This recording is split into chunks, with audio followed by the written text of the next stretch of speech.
How musical training affects cognitive development? Why music is more than an extra activity. Music is often treated like an enrichment activity, something students do outside the main academic subjects. Piano lessons, choir, band, violin, practice, rhythm games, school performances. It can look separate from reading, memory, language, or attention. But when you look more closely, musical training actually involves many cognitive systems working at the same time. A child who learns music is not only learning notes, they are listening carefully, timing movements, remembering patterns, adjusting attention, responding to feedback, and connecting sound with physical action. That is what makes music interesting from a cognitive development point of view. The brain has to coordinate many skills at once. Playing music requires the brain to coordinate hearing, movement, timing, memory, and attention together. A student reading music has to recognize symbols, translate them into sound, keep rhythm, control finger movement, and listen for mistakes almost at the same time. This is not passive learning. It is active, repeated coordination. Research reviews have linked musical training with skills such as verbal memory, reading ability, second language pronunciation, and executive function, though the strength of these effects can depend on factors like practice intensity, timing, and learning environment. Why rhythm matters so much? Rhythm may be one of the most important parts of musical training because it teaches the brain to organize time. Keeping a beat requires attention to timing, prediction, and correction. You have to know not only what sound comes next, but when it should happen. This is interesting because timing is not only useful in music, reading, speech, attention, and movement all depend on timing in different ways. If the brain becomes better at noticing patterns in time, that may support other cognitive skills too, a situation that feels familiar in music practice. Anyone who has practiced an instrument probably knows the feeling of missing the rhythm.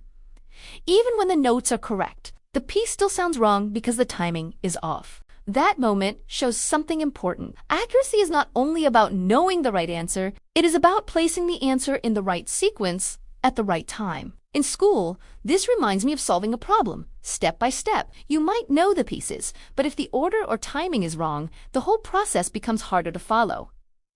How musical training supports attention. Music trains attention in a very specific way. You cannot fully play an instrument while mentally drifting. You have to listen, adjust, and stay aware of what is happening next. In group music, attention becomes even more complex because you have to track your own part while also listening to others. That kind of attention is flexible. It shifts between self-monitoring and group coordination.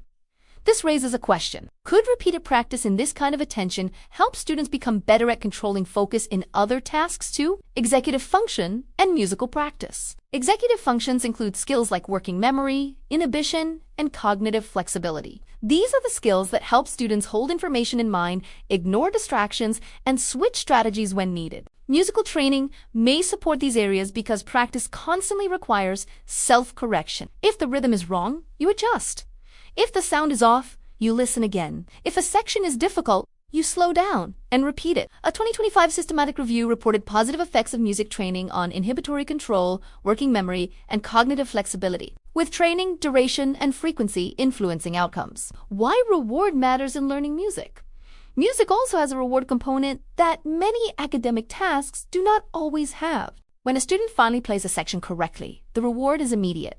The sound improves. The rhythm feels right. The teacher responds. The student feels progress. That reward can strengthen motivation, which matters because long-term cognitive benefits usually depend on consistent practice. This is interesting because motivation is not just a side detail. It can shape how much attention and effort a student is willing to invest over time. The social context of music training. Music is often social. Students play in bands, orchestras, choirs, small groups, or lessons with teachers. That social environment can affect learning. A supportive teacher may help a student stay motivated, while a stressful or overly pressured environment may make music feel like another burden. Research on musical training emphasizes that motivation, reward, and social context are important modulating variables, meaning they can influence whether training has long-term developmental benefits. Why not every student benefits the same way? It is important not to oversimplify music training into a magic solution. Not every student will benefit in the exact same way. Age of starting, type of training, practice quality, family support, motivation, and the student's own interests all matter. Some students may gain stronger rhythm skills, others may improve focus, and others may mainly benefit from emotional expression or confidence. This is probably why studies do not always show identical results. Musical training is not one single experience. It is a whole learning environment. The difference between casual exposure and training, listening to music and training in music are not the same thing. Listening can affect mood and attention, but musical training requires active learning. The student has to practice, make errors, correct them, and build skill gradually. That process is what may influence cognitive development more deeply. This distinction matters because people sometimes assume that simply playing background music will produce the same effects as learning an instrument. It probably does not work that way. Active engagement is different from passive exposure. How practice intensity changes the brain. The brain changes through repeated use. When students practice music consistently, the brain systems involved in hearing, movement, memory, and attention are used again and again. Over time, this can support neuroplasticity, which is the brain's ability to change based on experience. Reviews of musical training suggest that structural and functional brain adaptations are related to the intensity and duration of practice, though researchers still debate how much comes from training itself versus pre-existing traits. Why timing of training may matter. Childhood is a period when the brain is especially adaptable. Some researchers suggest that starting musical training earlier may have stronger effects because of sensitive periods in development. That does not mean older students cannot benefit from music. They can. But early training may interact with developing auditory, motor, and cognitive systems in a different way. This raises another question. Is music most powerful because of what it teaches, or because of when it teaches the brain to coordinate complex patterns? The link between music and language. Music and language both depend on sound patterns, timing, rhythm, memory, and prediction. A student learning music practices listening for pitch, timing, and sequence. Those skills may overlap with language-related abilities like phonological awareness and pronunciation. This may help explain why some studies connect musical training with reading and verbal memory. The connection is not that music directly becomes reading. It is that both activities use some shared timing and auditory processing systems. Why music builds patience differently. There is also something about music practice that teaches patience in a very concrete way. You cannot fake improvement for long. If you do not practice, the sound shows it. If you rush, the rhythm shows it.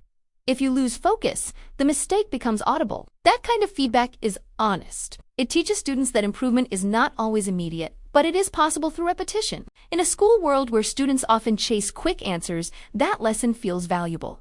Final thoughts. Musical training can affect cognitive development because it trains attention, timing, memory, motor coordination, reward-based learning, and executive function at the same time. Rhythm helps the brain organize time. Practice strengthens self, and musical learning often becomes more powerful when motivation and social support are present. The effects are not automatic or identical for every student, but music offers a unique kind of learning because it combines sound, movement, emotion, discipline, and feedback. Once you understand that, music stops looking like a side activity and starts looking like one of the most complex forms of brain training a student can experience.